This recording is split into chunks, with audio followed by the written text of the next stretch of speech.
인간이 용에게 마지막 일격을 가하는 것으로 이야기가 시작됩니다. 용은 어리둥절해하며 자신이 인간들에게 죽을 짓을 한 기억이 없다고 말합니다. 오히려 인간들의 편이 되어준 적도 있다고 상기시켜줍니다. 사실은 더 깊은 이유가 있을 거라고 생각합니다. 인간들이 누군가의 부추김을 받고 있는 것일지도 모른다고 생각하며 변명 대신 자신의 운명을 받아들입니다. 너무 오래 살았다는 생각과 함께 죽음을 맞이합니다. 신성한 용, 특히 신들의 시대부터 살아온 용에게는 적절한 최후가 아니라는 것을 알지만 결국에는 어쩌면 그래도 괜찮다고 생각합니다. 신성한 용 한 마리가 이렇게 사라지는 것도 나쁘지 않아. 재가 되어 사라지면서 그는 저승의 평화를 바랐다. 하지만 운명은 다른 계획을 가지고 있었다. 사라지는 대신 그는 어린아이의 몸으로 다시 태어났다. 눈을 뜨자 그는 부모님과 앞에 서 있는 할머니를 보았다.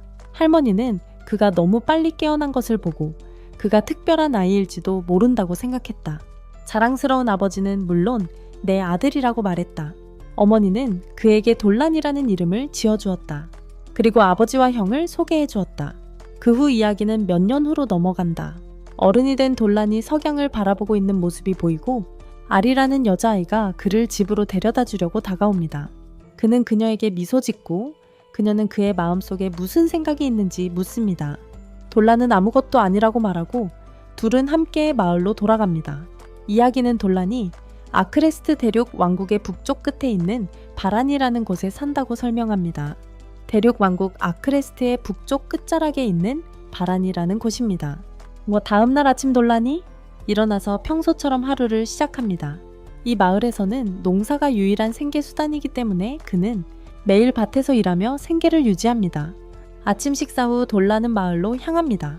그는 바란에서는 15살이 되면 어른으로 여겨지고 스스로 살아가는 것을 기대한다고 말합니다. 그는 이제 16살이고 이미 부모님 댁에서 나와서 자기 일을 하고 있습니다. 나중에 그는 동생과 함께 강가에서 낚시를 하는데 동생이 돌란이 내일 늪을 조사하러 갈 거라고 말합니다. 돌란은 그렇다고 대답하며 도마뱀 사람들이 한 달 동안이나 실종되었으니 해야만 한다고 말합니다. 동생은 마을의 병사들이 그 일을 처리해야 한다고 지적합니다. 하지만 돌란은 반란대장과 다른 병사들이 경계 근무로 바쁘다는 것을 알고 있습니다. 그러니 그가 나서지 않으면 아무도 나설 사람이 없어. 형이 돌란에게 같이 가지 않겠다는 것을 확실히 하느냐고 묻습니다. 하지만 돌란은 자신이 다 알아서 한다며 대수롭지 않게 여깁니다. 바로 그때 낚싯대가 끌어당겨지는 것을 느끼고 물고기를 낚습니다. 그가 잡은 물고기를 마을로 가져온 후 멜리타라는 여군이 그의 물고기를 보고는 잘 잡았다고 말하지만 내일 여행 준비를 해야지 낚시나 할 게 아니라고 말합니다. 돌란은 그것을 대수롭지 않게 여기며 자신이 지난주부터 매일 조금씩 준비해왔다고 말합니다. 그리고 그에게 임무를 승인하도록 추장을 설득해준 것에 대해 감사를 표합니다. 그는 추장이 임무를 승인하도록 설득해준 것에 대해 감사를 표합니다. 멜리타는 아무렇지도 않다는 듯 어깨를 으쓱했다. 돌란이 항상 병사 훈련을 돕고 있으니까 돌란은 그녀와 함께 있는 알버트에게 외출하는 거냐고 물었다. 그들은 아이들의 다음 훈련에 대한 회의에 간다고 말했다. 그리고 알버트는 돌란에게 신경 쓰지 말고 내일 원정에 집중하라고 말했다. 그 후 돌란은 집으로 돌아가 생선에 소금을 뿌려 신선하게 보관했다. 나중에 아리가 나타나 마법 연습 날이라고 상기시켰다. 돌란은 그녀가 자신을 태우러 온 건가 싶었지만 그녀는 그냥 근처에 왔다고 얼버무렸다. 다음으로 돌란은 전에 만났던 나이든 여자와 함께 마법 연습을 했다. 그는 에너지 볼트라는 마법을 목표물에 발사하고 모두 그의 정확하고 강력한 마법에 놀랍니다. 할머니는 그의 공격 마법이 여전히 뛰어나다고 칭찬합니다. 돌란은 할머니 덕분이라고 말하고 할머니는 그에게 이제 그의 가장 약한 부분인 치유 마법을 연마해야 할 때라고 말합니다. 연습 후 돌란은 집으로 향하지만 가는 길에 은발의 소녀를 만납니다. 촌장은 그녀를 크리스티나라고 소개하며 한동안 머물 것이라고 말합니다. 그는 돌란에게 그녀가 귀족이니 신뢰하지 말라고 조용히 경고합니다.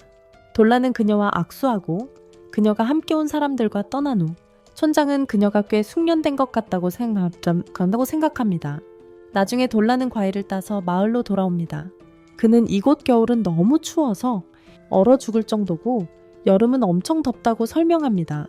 그는 그런 혹독한 환경에서 사람들이 살아남는다는 것에 놀랐다고 말합니다. 부모님 집에 도착하자 형 마르코가 그를 맞이하고 돌라는 숲에서 따온 과일을 그들에게 줍니다. 어머니는 그에게 감사를 표하고 모두 함께 어머니가 해준 음식을 먹습니다. 돌라는 음식을 먹으면서 어머니의 요리는 언제나 최고라고 말하고 아버지는 그에게 혼자 사는 게 편할 수도 있지만 생각해봐야 한다고 말합니다. 결혼해서 외롭지 않게 하려고. 돌라는 다른 형인 딜런도 똑같은 말을 했다고 말하며 하지만 그는 형들에게 좀 더 독신 생활을 즐기고 싶다고 말한다. 마르코는 돌란이 내일 늪으로 간다는 것을 기억하고 그들의 어머니는 그가 아무런 문제에 휘말리지 않기를 바란다. 돌란은 무모한 짓은 하지 않겠다고 어머니를 안심시킨다. 돌란의 아버지는 돌란이 이제 어른이 되었으니 돌란의 결정이라고 말하지만 그가 무사히 돌아와 어머니가 걱정하며 그의 이름을 부르는 일이 없기를 바란다. 돌란은 무사히 돌아오겠다고 약속하고 심지어 돌아올 때 야생적인 이야기를 할 거라고 농담한다. 다음날 그가 늪으로 향하려는 순간 마을 사람들이 모두 그를 배웅하러 나왔습니다. 그는 좀 과하다고 생각했지만 반란 대장은 그렇지 않다고 말했습니다. 이런 임무는 군인들이 처리해야 한다는 것이었습니다. 멜리타가 나서서 대장에게 그가 없으면 마을이 괴물의 공격을 받을 수 있다고 말했습니다. 그러자 레타 여사제가 돌란에게 간단한 축복을 내렸습니다. 노파는 점괘가 좋지 않다고 경고하며 조심하라고 당부했습니다. 돌란은 그녀의 충고를 진지하게 받아들였습니다. 그리고 아리실리는 그에게 점심이라며 음식을 건네주었습니다. 돌란은 노파의 충고를 진지하게 받아들였습니다. 아리실리는 그에게 점심이라며 음식을 건네주었습니다. 마을 사람들의 구세주가 된 그는 마을을 떠납니다. 늪으로 가는 길에 돌란은 늪의 도마뱀 사람들이 예전에 비란 마을 사람들과 무역을 했지만 어느 날 갑자기 사라졌고 다른 아무도 그 이유를 알아내지 못했다고 설명합니다. 그래서 그가 조사하러 가기로 자원했습니다. 마침내 그는 늪에 도착합니다. 무엇이 소란을 일으키는지 알아보려고 호수를 살펴보던 그는 늪 속 대지 정령의 힘이 강해지고 있는 반면 정령의 힘은 약해지고 있음을 조심스럽게 확인합니다. 할머니의 경고를 떠올린 돌라는 근처에 무언가 있음을 감지합니다. 그는 칼을 뽑아들며 이런 늪지에서는 강한 괴물만 살아남을 수 있다고 생각합니다. 그리고 무기를 뽑는 순간 아름다운 라미아를 발견합니다. 그는 이런 생물들이 이 근처에서는 꽤 드물다고 생각하며 놀랍니다. 라미아는 그가 혼자냐고 묻고 돌라니 그렇다고 하자 안심합니다. 그녀는 다음에 무엇을 해야 할지 고민하다가 자신의 어머니가 이런 상황에서 매력을 사용하라고 가르쳐 준 것을 떠올립니다. 그녀는 유혹적인 폴댄스를 시작하며 돌란에게 싸우러 온 것이 아니라고 말합니다. 바로 그때 그녀 뒤에 괴물이 나타나 공격하려 합니다. 돌란이 그녀를 구하고 둘은 근처 큰 버섯 아래에 숨습니다. 라미아는 그 생물이 무엇이냐고 묻지만 돌란은 재빨리 그녀에게 조용히 하라고 꼬리를 감추라고 말한다. 괴물은 결국 그들을 발견하지 못하고 지나간다. 괴물이 지나가자 돌란은 이제 안전하다고 다시 말해준다. 그녀는 그게 무엇이었냐고 묻는다. 돌란은 그것이 미쳐 날뛰는 대지 정령이라고 설명한다. 그는 도마뱀 인간들이 이 늪지대에 살았지만 어느 날 갑자기 사라졌다고 설명한다. 아마 이것 때문일 것이다. 그는 최근 큰 지진에 대해 들은 기억이 난다며 그것 때문에 정령이 망가진 것이라고 생각한다. 원래대로 돌릴 방법이 없어서 그는 낙담했어요. 그러고는 자신을 돌란이라고 소개하고 그녀는 셀레나라고 말해요. 그는 그녀가 마법을 쓸 수 있는지 묻고 그녀가 쓸 수 있다는 것을 알게 되자 미친 원소 괴물을 물리치기 위해 협력하자고 제안해요.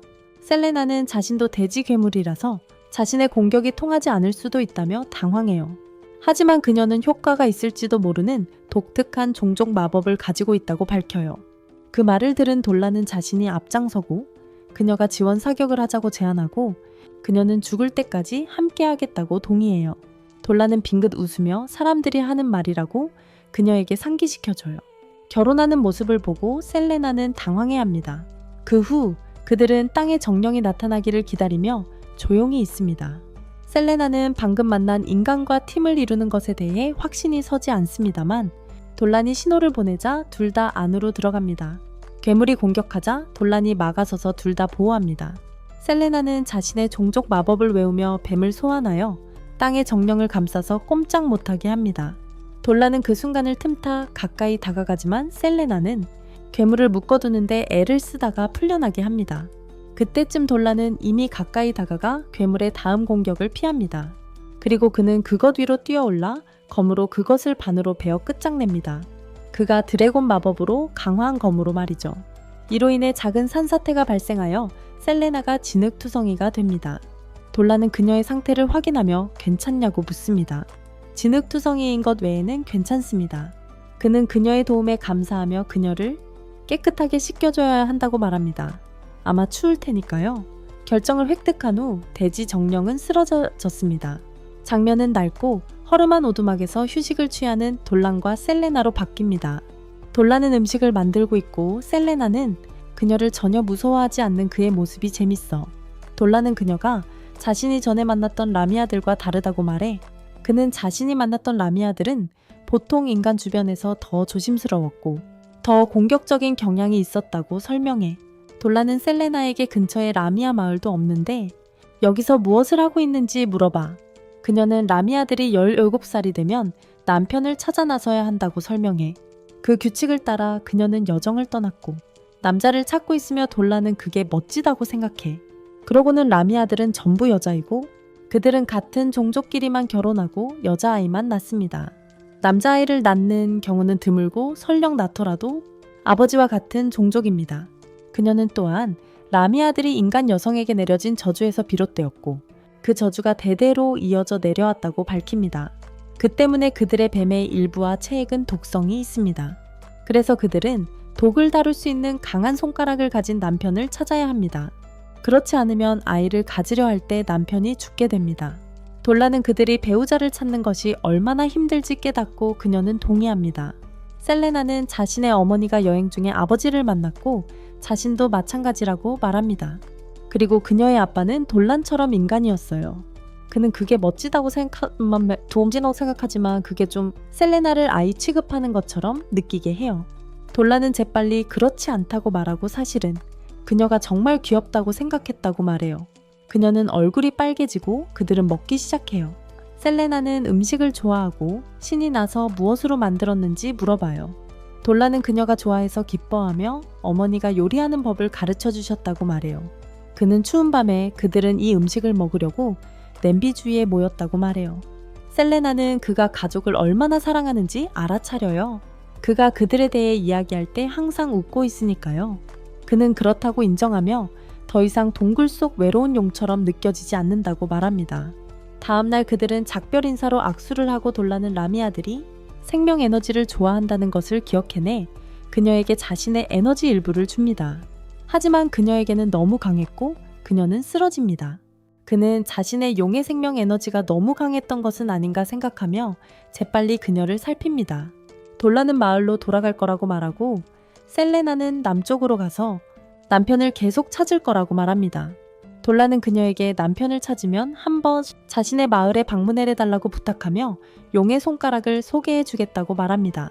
그녀는 속으로 열렬히 동의하고 둘은 각자의 길을 간다. 셀레나는 결국 길에서 두 남자를 만나는데 남편감을 찾고 있던 그녀에게는 완벽한 타이밍이다. 하지만 그녀가 자기소개를 하기도 전에 그들은 그녀의 하반신을 한번 보고는 웃음을 터뜨린다.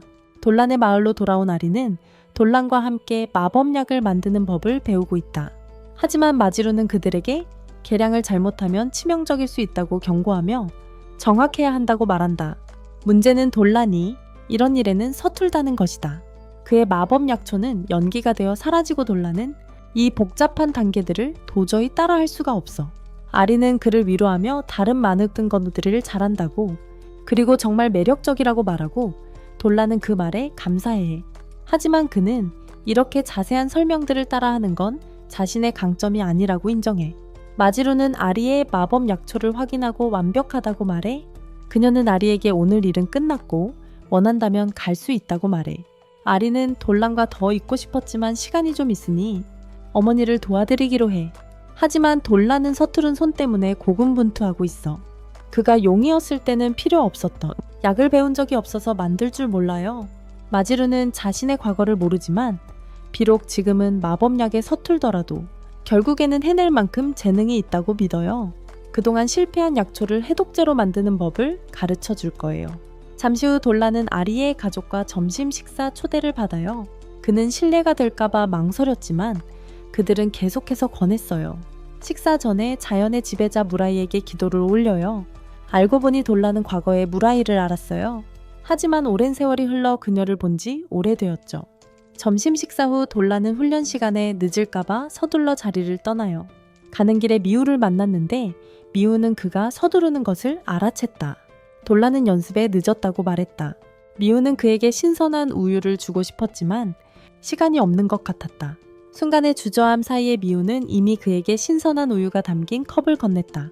거절하기엔 너무 좋았기에 돌라는 우유를 마시고 신선한 우유를 준 것에 대해 감사를 표하며 훈련을 받으러 서둘러 갔다. 잠시 후 돌라는 언덕에 도착했는데 알버트가 아이들에게 창을 다루는 법을 가르치고 있었다. 그는 늦은 것을 사과했다. 알버트는 돌란이 마제루와 마법 연습을 했다는 걸 알고 나니 모든 게 괜찮다고 말해요. 돌란이 마제루와 마법 연습을 해왔다는 거죠. 아이들은 돌란에게 자신들이 배운 것을 보여주려고 신이 났지만 돌란은 그들에게 잠깐 쉬었다가 보여주라고 해요. 꽤 오랫동안 연습했으니까요. 그때 돌란은 이상한 것을 감지해요. 숲속에서 괴물이 있는 것 같은 느낌이 들어요. 아이들을 놀라게 하고 싶지 않아서 일단은 무시하고 연습을 계속해. 그날 밤 늦게 돌라는 숲속으로 들어가 전에 감지했던 그 괴물의 기척을 확인하러 가요. 이상하게도 그는 이 사람을 아는 것 같고 그런 느낌에 맞는 유일한 사람은 셀레나뿐이야. 하지만 그녀가 여기에 있을 리가 없어. 돌라는 숲속 더 깊이 들어가고 놀랍게도 거기에 셀레나가 캠핑을 하고 있었어. 그녀도 그를 보고 놀랐지만 그 순간 발이 걸려 뜨거운 물을 쏟았어. 돌라는 재빨리 그녀가 화상을 입지 않도록 막았어. 셀레나는 그가 자신을 구해줘서 고마워했지만 여전히 벌거벗은 채로 서 있었어. 그녀는 돌란에게 보지 말라고 했지만 돌란은 눈을 크게 뜨고 그녀를 훑어보며 마음속으로 10점 만점에 9, 5점의 와이프라고 평가했어. 셀레나는 굴욕감에 휩싸여 그만 보라고 애원한다. 이런 상황에서도 그의 뻔뻔함이 믿기지 않는다. 하지만 돌란은 개의치 않고 별일 아니라고 생각한다. 그러자 셀레나에게 뺨을 맞고 마침내 자신의 감정을 배려하지 못한 것을 사과한다. 셀레나는 괜찮다고 그냥 잊고 싶다고 말하며 대수롭지 않게 넘긴다. 그 일이 끝나자 돌라는 그녀가 왜 여기에 있는지, 특히 그녀가 남편을 찾으러 남쪽으로 간다고 말했던 것을 묻는다. 알고 보니 그녀는 시도했지만 만난 남자들은 모두 무서워서 도망쳤다. 그래서 그녀는 자신을 무서워하지 않은 유일한 남자 돌란을 찾아왔다. 돌란 로키는 그녀를 다시 만나기를 바랐고 그녀가 남편을 찾는 것을 돕겠다고 말합니다. 하지만 잠시 그와 여기서 함께 지내는 것에 대해 어떻게 생각하는지 묻습니다. 셀레나는 충격을 받고 그럴 수 없다고 말합니다. 마을 사람들을 놀라게 할까봐 걱정하며 하지만 돌란은 괜찮다고 마을에는 이미 많은 반인반수들이 살고 있으며 심지어 뮤도스카르까지 모두에게 사랑받고 있다고 확신시켜줍니다. 마을 사람들은 셀레나가 처음에는 조금 의심스러워할 수도 있지만 돌란은 그녀가 좋은 마음씨와 온화한 성격을 가진 것을 알게 되면 곧 마음을 바꿀 것이라고 확신합니다. 게다가 돌란은 그녀와 함께하는 것에 꽤 들떠있지만 그의 말투는 마치 트리나 할러를 희롱하는 것처럼 들려요. 그 말투가 마치 트리나 할러를 희롱하는 것처럼 들리네요. 셀레나는 돌란과 인간 마을에 함께 사는 것에 전적으로 동의하지만 그녀가 그를 찾은 이유에는 더 많은 것이 있어요. 그녀는 그가 다시 그 생명력을 나눠주기를 바랐어요. 그 생명력은 그녀가 맛본 것 중 최고였거든요. 그녀가 맛본 것 중 최고였기 때문이죠. 그리고 돌란은 그녀가 원할 때마다 기꺼이 나눠주고 싶어 해요. 그는 손을 내밀어 그녀에게 자신의 에너지를 나눠주고 그녀는 그걸 좋아해요. 돌란은 심지어 그들이 함께 살게 되면 더 줄 수 있다고 말해요. 하지만 지금은 그녀가 마을 생활에 적응하도록 계획을 세우고 있어요. 며칠 후 마을 경비병들이 마을 주변에서 일어나는 이상한 일들을 조사하고 있습니다. 사흘째 계속되는 일입니다. 누군가 사냥한 음식을 쌓아놓고 갑니다. 발자국을 확인해 보니 제보지 어떤 종류의 뱀 괴물이 재물을 남긴 것 같습니다. 그럴 만한 존재는 라미아밖에 없습니다. 그들은 다음에 어떻게 할지 회의를 열었습니다. 왜냐하면 그 괴물이 위협적인 존재인지 아닌지 알 수 없기 때문입니다. 아무도 다치지 않았고 계속해서 선물을 남기기 때문에 그들에게 폭력을 쓸 이유가 없습니다. 하지만 여전히 욱하는 성격의 발리는 숲으로 들어가서 그 괴물을 없애버리려고 합니다. 다른 마을 사람들은 그에게 진정하라고 말합니다. 라미아를 공격하고 싶다고 해도 그 괴물들은 강력해서 승산이 있으려면 수도에서 지원군을 받아야 합니다. 돌라는 파티를 하다가 이 모든 이야기를 듣게 되고 사람들이 라미아를 얼마나 두려워하는지 깨닫습니다. 하지만 그는 셀리나를 만나고 그녀가 두려워할 존재가 아니라는 것을 알게 된다면 그들의 생각이 바뀔 것이라고 확신합니다. 바로 그때 마지루가 나타나 발린에게 너무 과장하는 것이라고 말합니다. 그녀는 라미아가 그들에게 위협이 되지 않는다고 생각합니다. 더 확실히 하기 위해 그녀는 아리에게 전보는 바구니를 가져오라고 부탁합니다. 징후를 확인한 후 그녀는 라미아가 사실 마을의 좋은 징조라고 선언합니다. 돌란이 그것을 듣고 신이 납니다. 그날 후에 그는 숲으로 달려가 셀리나에게 계획의 다음 단계로 나아갈 수 있다고 말합니다. 마을 사람들은 더 이상 셀리나를 죽이려 하지 않고 그 사냥 제물들이 여론을 그녀에게 유리하게 뒤집는데 효과가 있었습니다. 하지만 모두가 그녀를 완전히 받아들이도록 하기 위해 해야 할 일이 하나 더 있습니다. 다음날 발리는 마을 군인들과 회의를 소집하여 그들에게 마을과 위험 사이의 유일한 방어선이니까 항상 경계를 늦춰선 안 되어요. 모두 최상의 컨디션을 유지하도록 긴급 훈련을 추진하고 있어요. 돌란도 수비대의 주요 인물들과 함께 소집되었고 이것은 바로 돌란이 계획을 완수하기 위해 기대했던 바입니다. 발린과 멜리타 그리고 여사제 레타도 모두 그 자리에 있습니다. 레타는 마을에서 큰 영향력을 가지고 있는데 그녀는 치유 능력을 가지고 기적을 행할 수 있기 때문입니다. 게다가 사람들은 그녀를 최고신 무리엘의 사자로 여깁니다. 만약 그녀가 셀리나를 좋지 않게 본다면 셀리나의 마을에 적응할 기회는 끝입니다. 그러니 이제 모든 것은 셀리나의 연기 실력에 달려 있습니다. 모두를 설득하려면 돌란을 위험에서 구하는 척해야 해요. 돌란은 괴물을 만나도록 일부러 자기 자신을 위험에 빠뜨릴 계획이에요. 그러면 셀리나가 그를 구출할 기회를 얻게 되는 거죠. 셀리나는 덤불 속에 숨어서 그의 신호를 기다리고 있어요. 갑자기 한 병사가 숲에서 뛰쳐나오며 근처에 괴물이 있다고 소리쳐요. 하지만 셀리나를 말하는 게 아니에요. 갑옷을 입은 곰이에요. 발리는 깜짝 놀라서 갑옷을 입은 곰이숲 가장자리까지 이렇게 가까이 온 걸 믿을 수 없어 해요. 발린이 부하들에게 공격하지 말라고 명령하며 곰이 한 방에 제압할 거라고 경고합니다. 그는 모두 후퇴하라고 하지만 그의 아들이 발을 헛디뎌 넘어지고 이제 곰이 그를 공격하려 합니다. 돌란이 아이를 구하려 달려들지만 용의 힘을 사용하지 않는 한 아이는 살아남을 가망이 없어 보입니다. 바로 그 순간 돌란이 아이 앞으로 뛰어드는 순간 셀리나가 날아와서 공격을 대신 받습니다. 그녀는 충분히 강해서 죽지는 않지만 등에 큰 상처를 입습니다. 그녀는 저주받은 눈으로 곰에게 숲으로 돌아가라고 명령합니다. 이제 발린과 다른 이들은 그 어느 때보다 충격을 받았습니다. 셀리나가 소년을 살피는 동안 발린은 아무것도 못 본 척합니다. 그는 셀리나를 죽이기 위해 돌란과 소년에게 물러서라고 명령합니다. 돌란은 아이의 눈에 비친 공포를 보고 일어나서 아버지에게 돌아가라고 말합니다. 하지만 돌란은 셀리나의 곁을 떠나지 않습니다. 그들은 셀리나를 제대로 대해주기로 할 때까지 자리를 지킬 것입니다. 멜리타가 개입하여 발린에게 라미아가 그들을 구하기 위해 애쓴 것처럼 보인다고 말합니다. 하지만 발린은 여전히 그녀가 위험한 괴물이라는 사실에 매달려 있습니다. 그는 넘어가지 않아요. 돌란이 여전히 셀리나 곁을 떠나지 않자 발린은 그녀에게 직접 마을의 재물을 바친 사람이 그녀인지 묻습니다. 셀리나는 확인하려 하지만 말을 삼키고 당황합니다. 귀여운 순간이지만 발린은 진지하게 그녀가 왜 그랬는지 그리고 왜 갑자기 두 인간을 구했는지 묻습니다. 셀리나는 자신을 제대로 소개하고 고개를 숙이며 마을에 살게 해달라고 부탁합니다. 그녀는 자신의 민족의 전통을 따라 여행 중이라고 설명하며 혼자 여행하는 것이 생각보다 훨씬 외로웠다고 말합니다. 하지만 혼자 여행하는 건 생각보다 훨씬 외로웠습니다. 그녀는 사람들 틈에서 살고 싶어 해요. 소년을 구한 것에 대해서는 그가 죽으면 그의 가족이 너무 슬퍼할까봐 그 일이 일어나지 않도록 그녀가 나섰어요. 군중들은 더 이상 셀리나를 두려워하지 않지만 발리는 여전히 그녀를 신뢰할지 확신하지 못해요. 그는 레타에게 의견을 구해요. 놀랍게도 레타는 최고의 무리엘로부터 메시지를 받기 시작해요.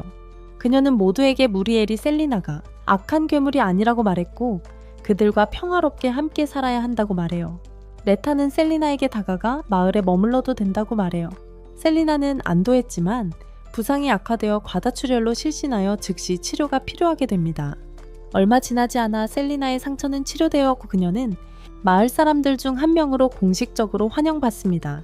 심지어 그녀를 위해 집까지 지어주었고 그녀는 집을 확인하러 가면서 매우 들떠 있습니다.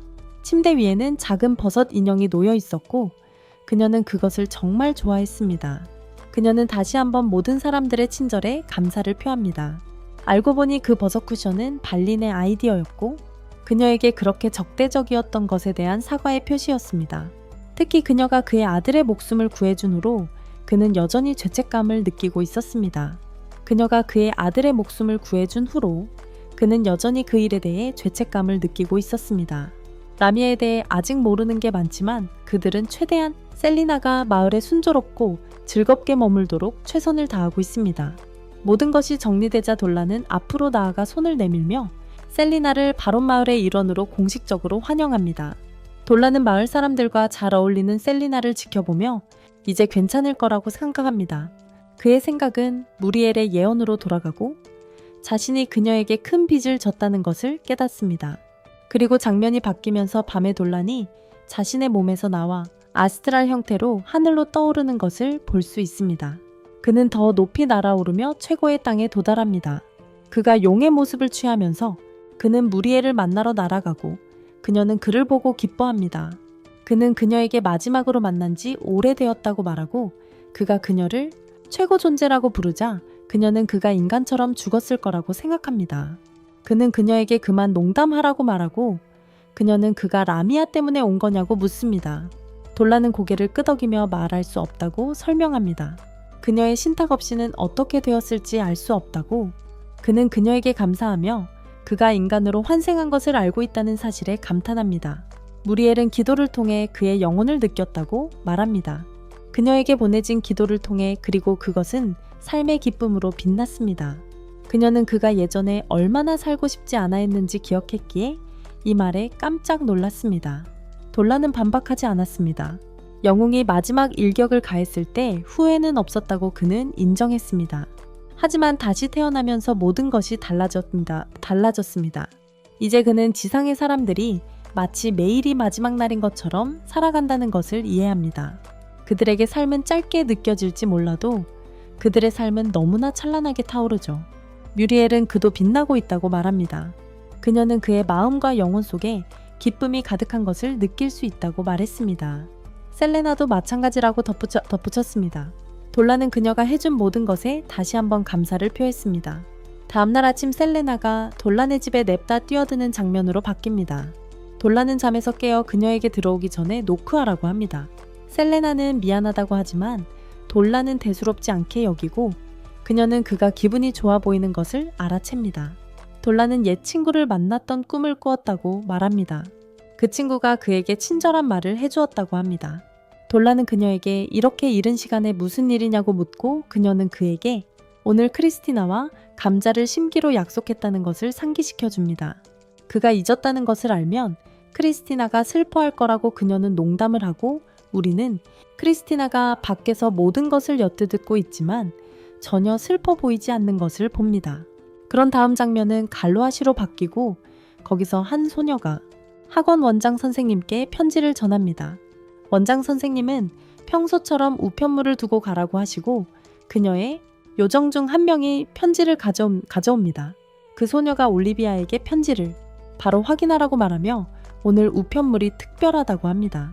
원장 선생님인 올리비아는 학원의 자랑인 크리스티나에게서 온 편지임을 알아챕니다. 마법을 사용하여 편지를 열고 읽기 시작합니다. 크리스티나는 안부를 전하고 자신이 바람 마을에 잠시 살고 있다고 설명합니다. 그녀는 험한 날씨와 마을이 겪는 위험에 대해 이야기합니다. 글을 쓰는 동안 크리스티나가 멜리타, 경비대 부대장과 맞붙는 모습이 보입니다. 관중들은 흥분하며 멜리타가 아직 진심을 다하지 않았다고 말합니다. 크리스티나도 같은 생각입니다. 그러자 멜리타가 본격적으로 나서고 크리스티나는 그에 맞섭니다. 두 사람은 치열하게 싸우고 결국 크리스티나가 승리합니다. 그 후 크리스티나는 멜리타를 일으켜 세워주고 멜리타는 크리스티나의 검술이 정말 무섭다고 인정합니다. 크리스티나는 멜리타의 검술이 부드럽고 빠르고 날카롭다고 칭찬합니다. 멜리타의 얼굴이 발갛게 달아오릅니다. 베일린이 나타나 멋진 싸움이었다며 칭찬합니다. 그리고 멜리타는 크리스티나를 점심 식사에 초대합니다. 크리스티나는 승낙하고 편지에서 올리비아에게 마을 사람들이 얼마나 좋은 사람들인지 따뜻하게 환영해 주었는지 이야기합니다. 다음 장면은 선술집에서 멜리타와 함께 점심을 먹고 있는 크리스티나입니다. 마을 처녀들이 크리스티나의 취향을 잘 모르는지 온갖 음식들을 가져다 줍니다. 크리스티나는 따뜻하게 웃으며 모든 음식이 맛있다고 말합니다. 그녀의 미소에 처녀들은 얼굴이 붉어지고 크리스티나는 무슨 일이냐고 묻습니다. 그녀가 너무 아름다워서 그렇다고들 대답해요. 그때 베일린이 나타나 크리스티나에게 한잔하자고 합니다.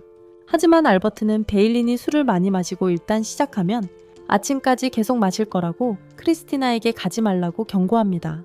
베일린은 그렇지 않다고 변명하지만 다른 사람들은 그에게 크리스티나를 그의 난장판에 끌어들이지 말라고 합니다. 크리스티나는 말하려고 하지만 그들은 그녀가 한마디도 못하게 합니다. 베일리는 그녀를 괴롭혀서 미안하다고 사과하고 남자들과 함께 술을 마시러 갑니다.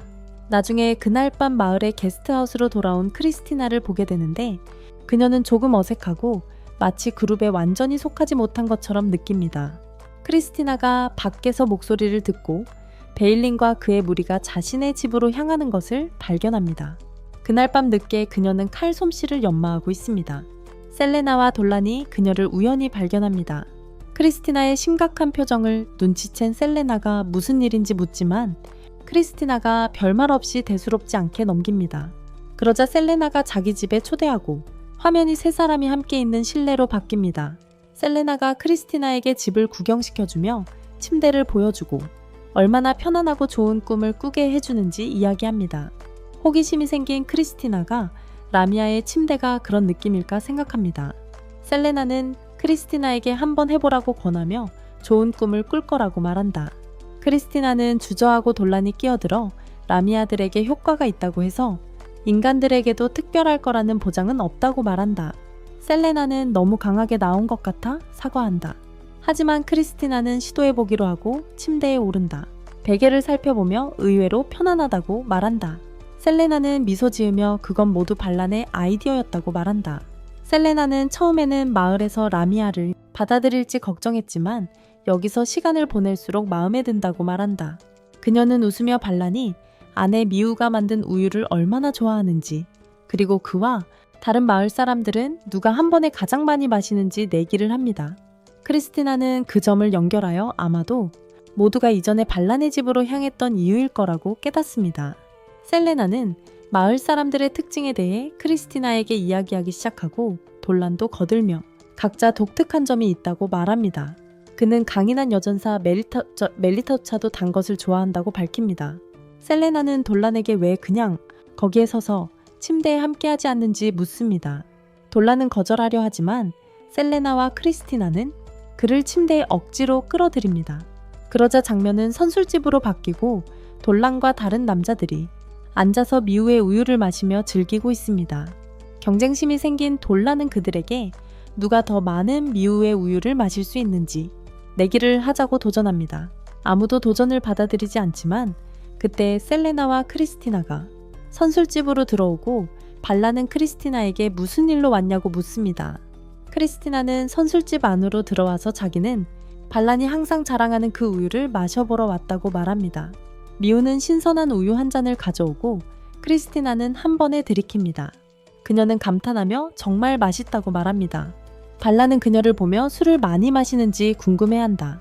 크리스티나는 씩 웃으며 대부분의 사람들보다 더 많이 마실 수 있다고 인정한다. 그러자 발라는 우유 마시기 시합을 제안한다.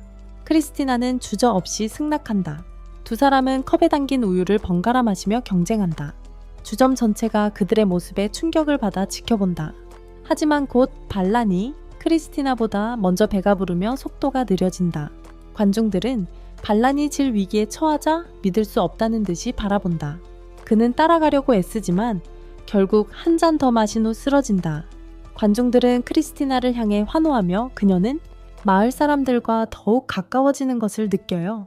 그 후 크리스티나가 돌란과 셀레나와 함께 우유를 마시는 모습이 보입니다. 그들은 크리스티나에게 우유를 계속 마셔도 괜찮은지 묻고 크리스티나는 괜찮다고 웃으며 말합니다. 미우가 다가와 크리스티나에게 딸 미르의 첫 우유를 맛보라고 권합니다. 그녀는 남편에게 먼저 먹여주고 싶었지만 남편은 너무 뻗어서 더 이상 못 마신다고 설명합니다. 크리스티나는 동의하고 한 모금 마신 후 우유가 놀랍도록 부드럽고 달콤하다고 말합니다. 심지어 한 잔 더 달라고 요청하고 기뻐하는 미르는 크리스티나를 꽉 껴안습니다. 올리비아가 편지를 읽으면서 크리스티나가 돌란과 셀레나 덕분에 마을 사람들과 더욱 가까워졌다는 내용을 적은 것을 알아챕니다. 크리스티나가 바란 마을이 이제 집처럼 느껴진다고 말해요. 올리비아와 함께 있는 소녀는 크리스티나가 알라미아와 친구가 되었다는 말에 놀라며 크리스티나라면 그럴 것 같다고 생각해요. 잠시 후 화려한 파티에서 올리비아를 볼 수 있어요.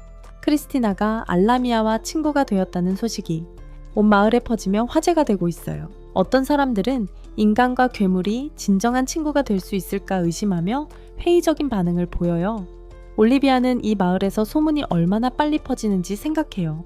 고위 마법사 장군인 카렌이 올리비아에게 다가와 알라미아에 대해 더 이야기해 줄 수 있냐고 부탁해요.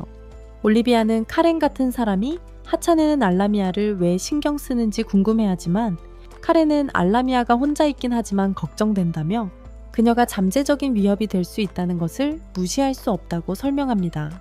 카렌은 인간이 알라미아 같은 위험한 생물들과 나란히 살도록 되어 있지 않다고 말하며 최근 아직 해결되지 않은 실종 사건들을 언급합니다. 그녀는 분명히 말합니다. 이미 겪고 있는 혼란에 더 많은 문제가 필요 없다고, 더 얹어질 필요는 없다고. 올리비아는 그 사건들이 우려스럽다는 데 동의하지만 카렌에게 이 특정 알라미아는 최고의 신탁으로부터 온 온화하고 친절한 존재라고 상기시켜줍니다. 무라이는 그 말을 뒷받침하며 사람들에게 그녀와 평화롭게 지내야 한다고 말합니다. 하지만 카렌은 완전히 믿지 않습니다. 그녀는 최악의 상황에 대비해야 한다고 말하고 즉시 알라미아를 갈로아로 소환할 것을 요구합니다. 그녀는 바린 마을이 어느 영토에 속하는지 묻습니다. 그때 한 노인이 다가와 자신을 북방 국경의 위험구다라고 소개합니다. 그는 바린 마을이 자신의 관할에 있다고 말하고 먼저 행동해야 한다고 말합니다. 그는 즉시 사절을 보내겠다고 말합니다. 한편 마을에서는 셀리나 돌란 그리고 크리스티나가 함께 감자를 심고 있습니다. 돌란은 셀리나가 심는 모습에 신경을 쓴 듯하지만 줄이 똑바로 심어지지 않았다는 것을 알아챕니다. 반면 크리스티나는 맨손으로 땅에 구멍을 냅니다. 감자를 심으면서 돌란을 쳐다보며 자라고 있는지 묻습니다. 돌란은 말문이 막힙니다.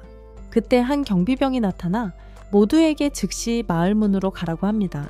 그들은 서둘러 마을 문으로 가고 거기서 마을 원장이 크리스티나를 불러 따로 이야기합니다. 돌란과 셀리나는 병사들에게 둘러싸입니다. 앞서 만났던 구다라는 노인이 앞으로 나서며 자신을 소개합니다. 그는 돌란에게 라미아 셀리나를 마을로 데려온 사람이 그인지 묻습니다. 돌란은 사실이라고 인정합니다. 구다와 함께 있는 여사제가 나서서 최고의회 무라일에 신탁이 이미 셀리나가 악하지 않다는 것을 증명했다고 모두에게 상기시킵니다. 구다는 신탁의 판단을 부정하지 않지만 자신이 이 땅의 감독관이며 어떤 위협이라도 신속하고 효율적으로 처리하는 것이 자신의 임무임을 분명히 합니다. 돌란은 구다가 라미아를 없애기 위해 부대를 데려오지 않으던 것에 안도하지만 그들의 목표가 무엇인지 여전히 궁금해합니다. 구다는 그들이 셀리나를 정부로 데려가고 있다고 설명합니다. 그녀가 인간들 사이에서 정말 안전하게 살 수 있는지 확인하기 위해서 일반적인 절차를 거칠 겁니다. 돌란은 혼란스러워하며 구다가 신탁을 의심하지 않는다면 왜 그런 절차가 필요한지 묻습니다.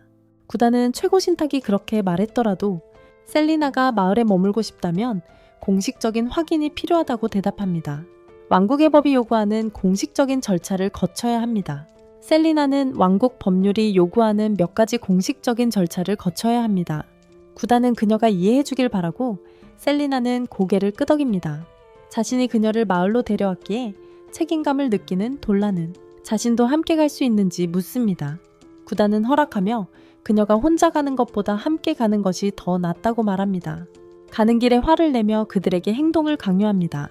그들은 마을을 떠나고 불안감을 느낀 크리스티나는 교장 선생님께 도움을 청하기로 합니다.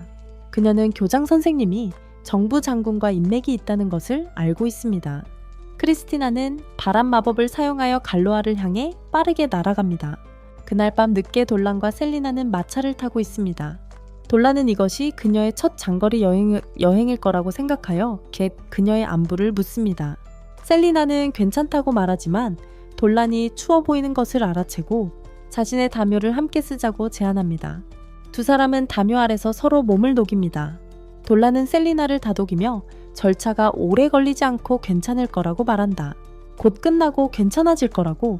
돌란은 셀리나를 위로하며 안아주고 긴장할 때마다 엄마가 자신에게 해주셨던 일이라고 말한다. 자신이 긴장할 때마다 엄마가 해주셨던 것처럼 모든 게 잘 될 거라고 셀리나를 안심시킨다. 돌란의 친절에 감동한 셀리나는 눈물이 살짝 고인다. 한편 크리스티나는 올리비아의 사무실에 도착한다. 그녀는 바론 마을에 대해 이야기할 것이 있다고 말한다. 올리비아는 즉시 셀리나에 대한 이야기임을 눈치채고 요정들에게 크리스티나를 위한 차를 가져오라고 한다. 올리비아는 셀리나가 위험에 처한 게 아니라고 최고 마법사 무리엘의 축복을 받고 있다고 설명합니다. 게다가 그녀를 데려온 건 구다국장의 생각이 아니었어요. 마법 장군 카렌이었죠. 카렌이 그랬다니요? 크리스티나는 혼란스러워하며 카렌이 왜 그랬는지 묻습니다. 올리비아는 카렌이 셀리나를 위협으로 보고 최근 여성 실종 사건에 연루되었을 가능성이 있다고 생각한다고 설명합니다. 크리스티나는 충격을 받고 셀리나가 그런 짓을 할 리가 없다고 말합니다.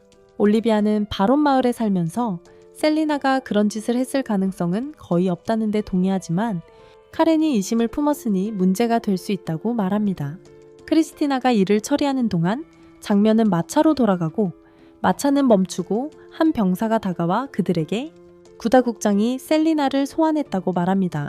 국장은 숲속 깊은 곳으로 그들을 불러내어 목소리를 낮추고 우리가 알아들을 수 없는 무언가를 말하지만 그가 한 말은 둘 다 멍하게 만들었습니다.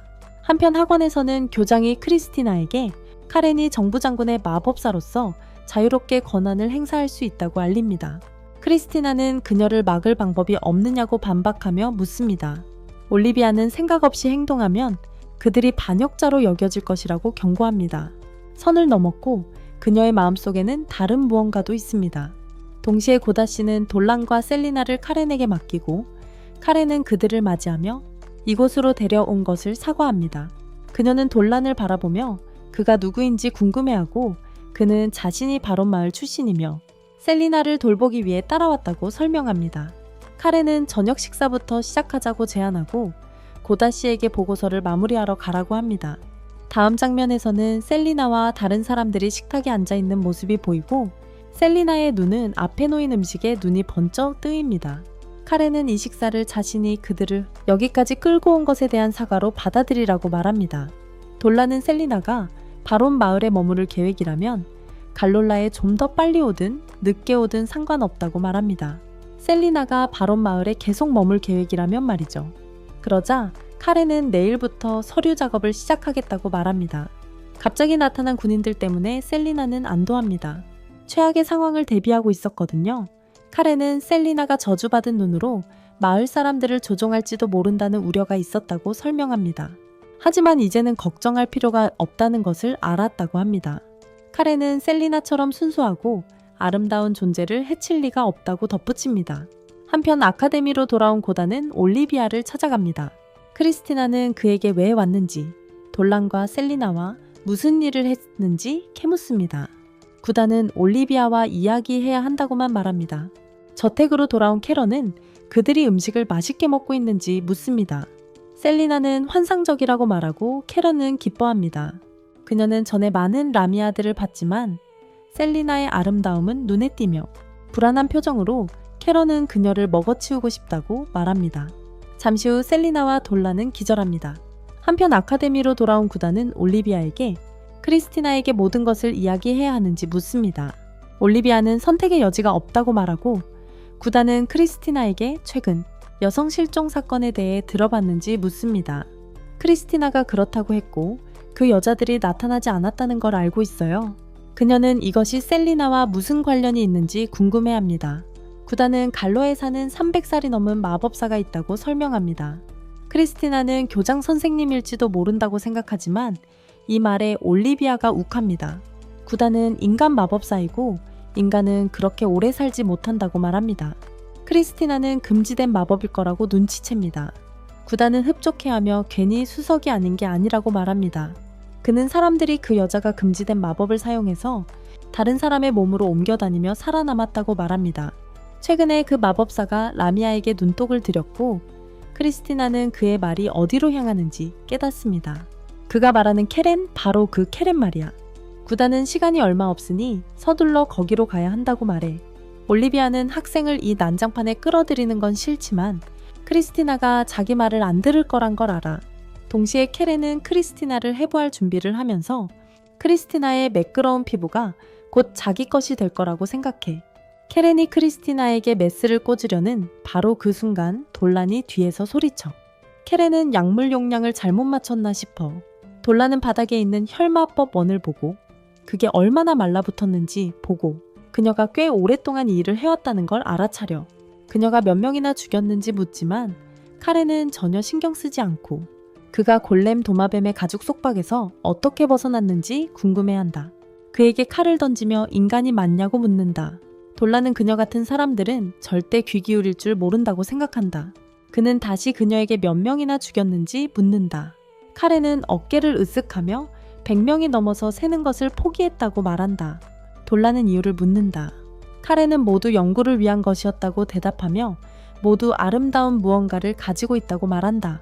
그리고 그녀는 그 아름다운 것들을 자신을 위해 모았고 그것이 자신을 아름답게 만든다고 주장한다. 그녀가 악마와 계약을 맺었냐고 묻습니다. 이런 종류의 마법은 도를 넘었다는 걸 알고 그녀가 그랬다는 대답을 듣습니다. 카렌은 거미형 생물에게서 팔을, 야수족에게서 다리를, 엘프에게서 피부를 얻었다고 설명합니다. 돌란은 그녀가 자신의 욕심을 다른 사람들의 생명보다 우선시하는 것을 이해하지 못하고 카렌은 그가 자신의 아름다움을 알아보지 못한다고 생각합니다. 그녀는 그가 전체 그림을 보지 못한다고 생각하며 안타까워합니다. 카렌은 자신의 작품이 높은 곳에 있는 중요한 사람들의 승인을 받았고 이 소녀는 시험을 공정하게 통과했으므로 그녀의 어떤 부분도 낭비하지 않을 것이라고 말합니다. 그러자 셀레나가 깨어나 카렌을 부르며 그렇게 얄팍한 이유 때문에 카렌이 그 모든 짓을 했다는 걸 믿을 수 없다고 말합니다. 하지만 카렌은 자기 믹스에 활력이 필요하다고 생각합니다. 셀레나는 되받아치며 카렌이 자기를 속인 것처럼 자기가 죽인 다른 사람들도 속였는지 묻습니다. 하지만 카렌은 그들은 이미 힘든 길을 걷고 있었다며 대수롭지 않게 여깁니다. 카렌은 자신이 그들의 삶에 더 큰 목적을 부여했으니 감사해야 한다고 말하고 셀레나는 구다가 카렌이 옳다고 경고했던 것을 떠올립니다. 그때 돌란이 나타나 악당들은 입이 너무 많다는 버릇이 있다고 말합니다. 그는 이어폰을 빼더니 그녀에게 소리를 녹음하는 마법 장치라고 말한다. 구다는 그동안 계속 듣고 있었고 그녀가 한 모든 것을 알고 있다. 그때 올리비아 크리스티나 그리고 구다가 군인들과 함께 벽을 뚫고 들어온다. 그리고 크리스티나는 돌란과 셀레나가 무사해서 안도한다. 그녀는 그들이 미끼 역할을 맡았다는 말을 듣고 충격을 받았다고 말한다. 그리고 구다는 군인들에게 캐런을 체포하라고 명령한다. 군인들이 다가오자 올리비아는 캐런이 아마도 납치 사건을 셀레나에게 뒤집어 씌우려 했을 것이라고 말한다. 셀레나가 저항했기에 죽일 수밖에 없었다고 주장하고 그녀의 유해를 자기 뜻대로 사용했을 거라고 크리스티나는 캐런이 그렇게까지 할 줄은 몰라서 역겹다고 한다. 살아남고 아름다워 보이려고 살인까지 저질렀어요. 카렌은 비웃으며 그들은 이해하지 못할 거라고 말했어요. 자기 고생을 왜냐하면 그들은 아름다움을 타고났으니까. 그녀는 거기에 이르기까지 정말 많은 노력이 들었다고 말했어요. 알고 보니 카렌은 어릴 적에는 꽤 평범했어요. 그녀는 아름다움에 집착했지만 가지고 있지 않았기에 가진 사람들로부터 빼앗았어요. 그녀는 아름답다고 생각되는 모든 것을 조각조각 모아서 자신을 만들었고 곧 그녀가 한 일을 감탄하는 사람들을 찾았어요. 그녀의 일은 더 커졌고 그녀는 어디서든 아름다움을 추구했어요. 현재로 돌아와서 카렌은 몹시 화가 났어요. 올리비아가 그녀의 노력을 깔보는 것에 대해서요. 그녀는 300년간의 연구 결과를 보여주려 한다고 말합니다. 그러고는 그녀는 아름다운 모습과는 거리가 먼 기괴한 괴물로 변신하여 셀레나를 잡으려 합니다. 하지만 돌란은 재빨리 피하며 셀레나를 멀리 끌어냅니다. 크리스티나는 어리둥절해하며 캐렌에게 무슨 일이냐고 묻습니다. 돌라는 그것이 마법을 사용하여 다른 종의 신체 부위를 결합한 신체 융합이라고 설명합니다. 그는 그녀가 그것을 위해 악마와 계약을 맺었을 것이라고 생각합니다. 캐렌은 모두에게 자기가 얼마나 아름다운지 보라고 소리치지만 사실 빅풋이 눈에는 더 나아 보일 정도야. 그녀는 셀레나를 자기의 미녀 수집품에 추가하겠다고 선언하고는 병사들에게 달려든다. 하지만 셀레나는 저주받은 눈으로 그녀를 얼어붙게 한다. 올리비아는 병사들에게 피하라고 소리치지만 카렌은 셀레나의 마법에서 풀려난다. 카렌이 셀레나를 공격하려 하자 크리스티나가 뛰어들어 카렌의 손가락을 잘라버린다. 카렌의 손가락은 순식간에 다시 자라나고 그녀는 크리스티나를 공격하려 한다. 크리스티나는 카렌의 공격을 막아내고 카렌은 격분한다. 카렌은 크리스티나에게 광선을 쏘고 고다, 구다는 카렌의 강력한 마법에 충격을 받는다. 올리비아는 재빨리 행동해야 한다고 생각하지만 지하에 요정들이 없어서 꼼짝 못하고 있어요. 한편 돌라는 마법진을 그리고 크리스티나에게 이제 자기 차례라고 말합니다.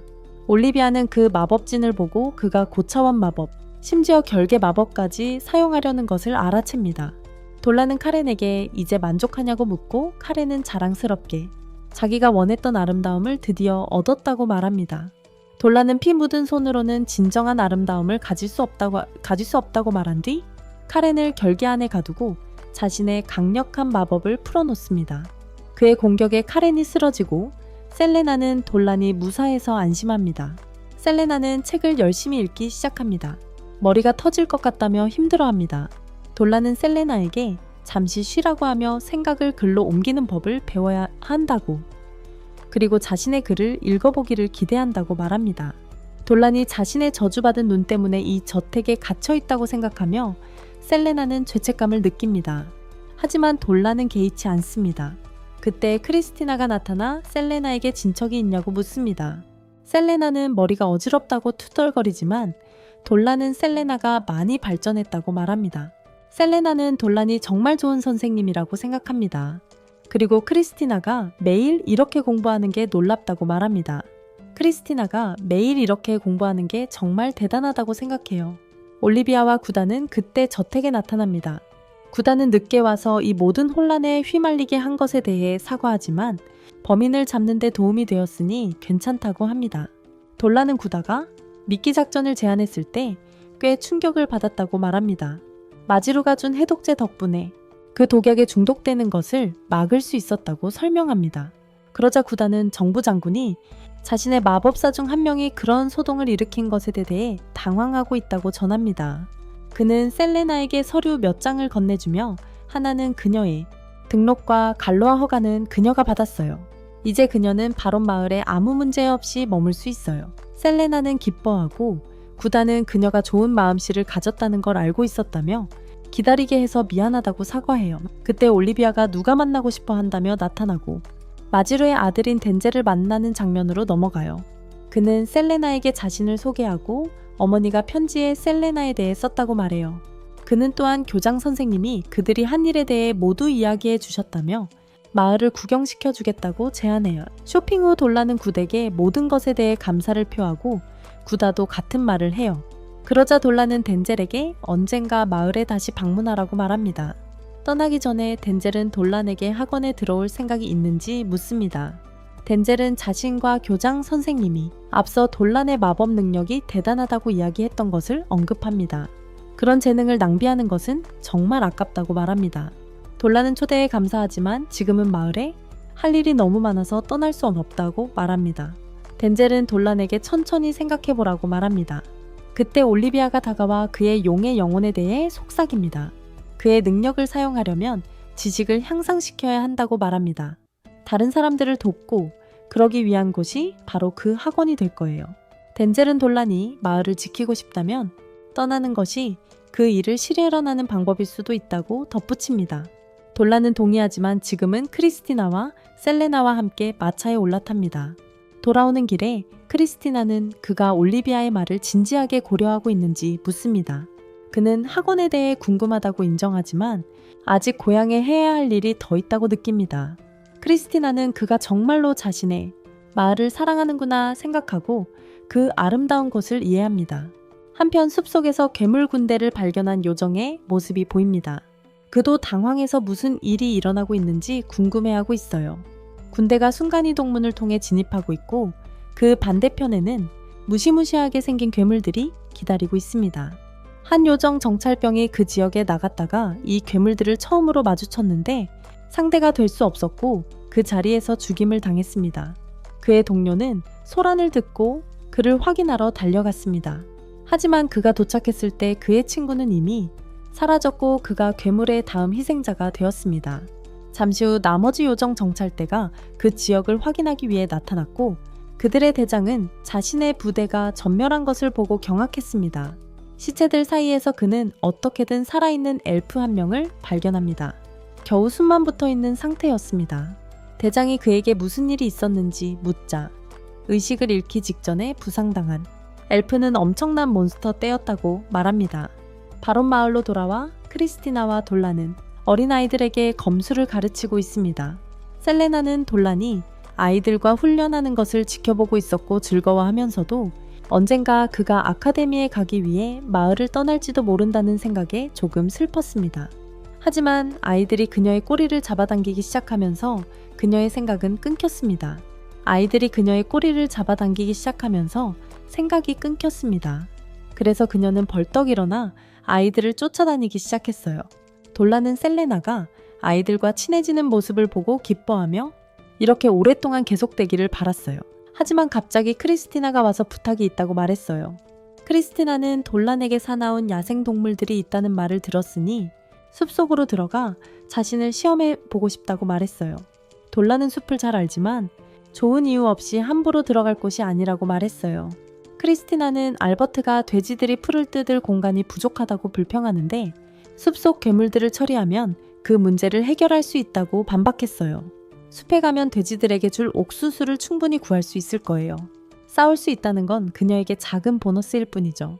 돌란은 그 말에 반박할 수 없어 크리스티나를 발렌셀레나와 함께 몇몇 병사들을 지원으로 데려가기로 합니다. 숲으로 향하던 중 셀레나가 짧은 여정에 경비병들이 왜 그렇게 많은 갑옷을 착용했는지 묻습니다.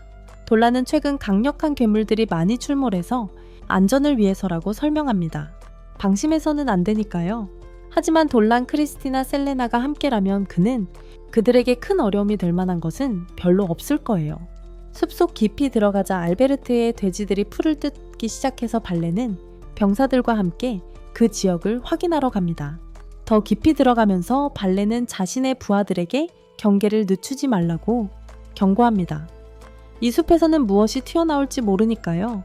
돼지 한 마리가 덤불 속으로 들어가자 아무 생각 없이 한 명의 경비병이 돼지를 쫓아갑니다. 그는 동료들과 떨어진 것을 후회하게 됩니다. 거대한 칼날 같은 이빨을 가진 호랑이가 그를 다음 먹잇감으로 삼으려는 듯이 노려보고 있었기 때문입니다. 돼지를 쫓아온 호랑이는 그를 찢어 죽일 기세입니다. 돼지 바로 뒤에 있는 호랑이는 그를 갈기갈기 찢을 준비가 되어 있습니다. 하지만 마지막 순간에 발렌이 뛰어들어서 망치로 박살내며 병사를 구합니다. 호랑이를 처리한 후 발렌은 그 경비병에게 소리치며 다그칩니다. 혼자 도망치고 경계를 제대로 하지 않았다고 화가 나서 경비병을 꾸짖는 와중에도 발렌 자신은 정신을 놓고 아까 그 개미 괴물 중 하나에게 공격을 받습니다. 크리스티나, 셀레나, 돌라는 싸움 소리를 듣고 달려가 발렌이 큰 개미 괴물에게 깔린 채 쓰러져 있는 것을 발견합니다. 개미 괴물은 그 다음 그들을 공격하려 하지만 공격하기 전에 돌란이 에너지 빔을 쏴서 잠시 기절시킵니다. 크리스티나는 돌란에게 도대체 저게 뭐냐고 묻는다. 전에 본 적이 없어서 그런 걸 본 적이 없으니 말이다. 돌란은 괴물은 아니고 악마라고 말한다. 하급 정찰 악마지만 그래도 엄청난 힘과 민첩성을 가지고 있으니 쓰러뜨리려면 방심하면 안 된다고 한다. 돌란은 자기가 악마를 붙잡고 있을 테니 그 사이에 크리스티나가 마무리하라고 한다. 돌란이 에너지 빔으로 먼저 공격하고 악마가 비틀거리는 틈을 타 크리스티나가 덤벼들어 쓰러뜨린다 이겼지만 크리스티나는 저런 게 어떻게 여기까지 왔는지 궁금해한다. 돌란은 상황을 더 알아볼 때까지 비밀로 하라고 그녀에게 말합니다. 그날 후에 그들은 마을로 돌아가고 모두가 불안해하며 발렌과 병사들에 대한 소식을 기다립니다. 마을 지도자는 그들이 상당히 얻어맞았지만 생명에 지장이 없는 부상이고 회복하는 데 시간이 조금 걸릴 것이라고 알려줍니다. 돌란과 크리스티나는 발렌과 대원들이 날카로운 발톱의 호랑이와 정체불명의 짐승에게 공격받았다고 모두에게 알립니다. 그들은 두 번째 괴물에 대한 자세한 내용은 말하지 않았지만 마을 지도자는 이것이 매우 심각한 나쁜 소식임을 알아챕니다. 발렌은 바렌 최고의 전사이므로 그가 쓰러졌다는 것은 쉬워요. 다른 사람들은 거의 상대가 안 될 거라는 뜻이죠. 얼마 지나지 않아 마지루가 마을 회관으로 들어와 발렌이 깨어났다고 모두에게 알립니다. 그리고 괜찮을 거라고요. 하지만 그 정체불명의 짐승에게 당한 상처는 농담이 아니었죠. 숲속에 분명히 무슨 일이 있는 것 같아서 돌란은 일어서서 자신이 확인하러 가겠다고 하지만 마지루는 재빨리 그를 제지하며 어디에도 가지 말라고 합니다. 발렌에게 일어난 일을 본 후 그녀는 걱정합니다. 돌란도 결국 죽을지도 모른다고요. 그녀는 숲을 봉쇄하고 그저 정체불명의 생물이 마을에서 멀리 떨어져 있기를 바라자고 제안합니다. 그녀가 왜 그렇게 조심하는지 돌란은 이해하지만 그는 반박하며 만약 그들이 그렇게 하지 않는다면 지금 당장 조사해 그렇지 않으면 계속 두려움 속에 살게 될 거야. 마지루가 결국 승낙하지만 돌란은 혼자 갈 수 없고 누군가를 데려가야 한다고 말해. 혼자 가는 건 너무 위험해. 좀이 위험해. 크리스티나가 나서서 돌란과 함께 가려 하지만 마을 촌장은 허락하지 않아. 크리스티나가 다치면 학원에 설명할 수 없어. 취엄서. 자기가 크리스티나를 보호해야 하는데 말이야. 크리스티나는 이해하지만 돌란에게는 여전히 파트너가 필요해. 그래서 셀레나가 나서서 자원해. 저주받은 눈을 가지고 마법을 쓸 수 있으니 돌란에게 큰 도움이 될 수 있다고 자신해. 돌란이 괜찮다고 해서 셀레나도 함께 가기로 합니다. 하지만 계획을 세우기 전에 마을 촌장이 한 가지 규칙을 더 추가합니다. 너무 위험해지면 도망쳐야 합니다. 자기 목숨이 제일 중요하니까요. 돌란과 셀레나는 동의하고 다음날 아침 일찍 숲으로 향합니다. 돌란과 셀레나가 단둘이 시간을 보낸 지 오래되었고 셀레나는 조금 긴장하기 시작합니다. 하지만 자신이 해낼 수 있다는 것을 증명하고 싶어서 그런 감정을 억누릅니다. 숲에 들어서려는 순간 돌란은 근처에 무언가 또는 누군가가 있는 걸 느끼고 그는 멈춰섰다. 알고 보니 크리스티나였다. 이 임무에 함께할 예정이 아니었지만 그녀는 탐험가는 아무런 상관없는 이유로 숲속을 아무렇게나 거닐고 있었다. 돌란은 마을 대장이 원했던 대로 숲에 가지 않겠다고 약속했던 그녀에게 무슨 일로 여기에 왔냐고 물었다. 마을 대장이 원하는 대로 말이다. 크리스티나는 약속을 했지만 바렌 마을에 대한 그녀의 충성심은 깊었다. 마을에 위협이 된다면 그녀는 그곳에 있고 싶었고 소중한 사람들을 보호하기 위해 나서고 싶었다. 셀레나는 크리스티나가 따라오는 것을 크게 문제 삼지 않았다. 크리스티나가 싸움에서 제 몫을 할 수 있다는 걸 알았기 때문이죠. 게다가 셀레나는 크리스티나가 마을을 위해 힘쓰고 싶어하는 이유를 이해했어요. 그리고 크리스티나가 이미 여기 와 있으니 그냥 우리 팀에 넣는 게 좋겠다고 생각했죠.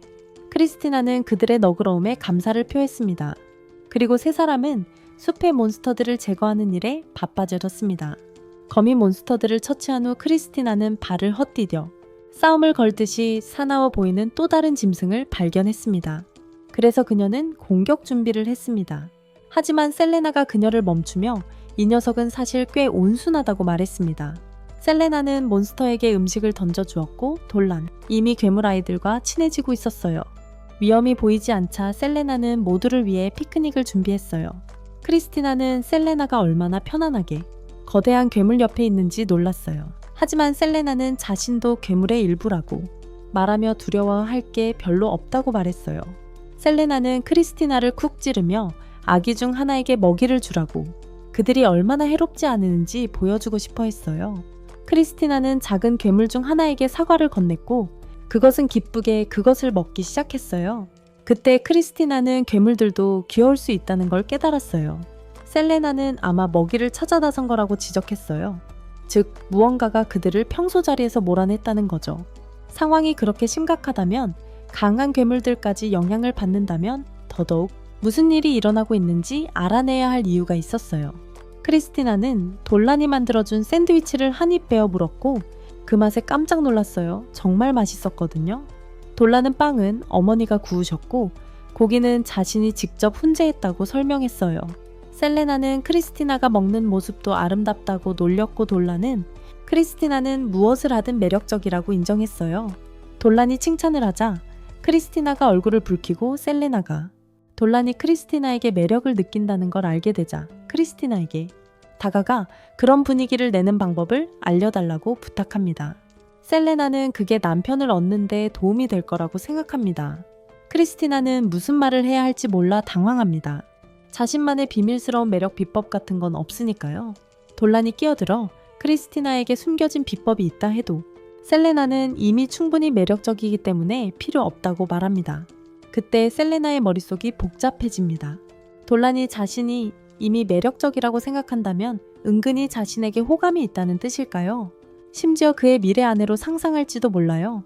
셀레나는 정신을 차리려 애쓰는 와중에 갑자기 덤불에서 바스락거리는 소리가 들려요. 전투태세를 갖추지만 작은 요정일 뿐이라는 걸 알게 돼요. 요정은 매우 당황하며 그들에게 위험이 곧 닥칠 테니 도망쳐야 한다고 말해요.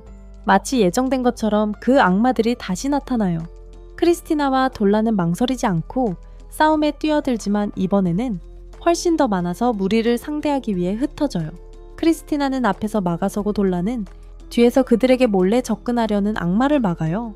그는 하나를 상대할 준비가 되었지만 두 마리의 악마가 그에게 달려듭니다.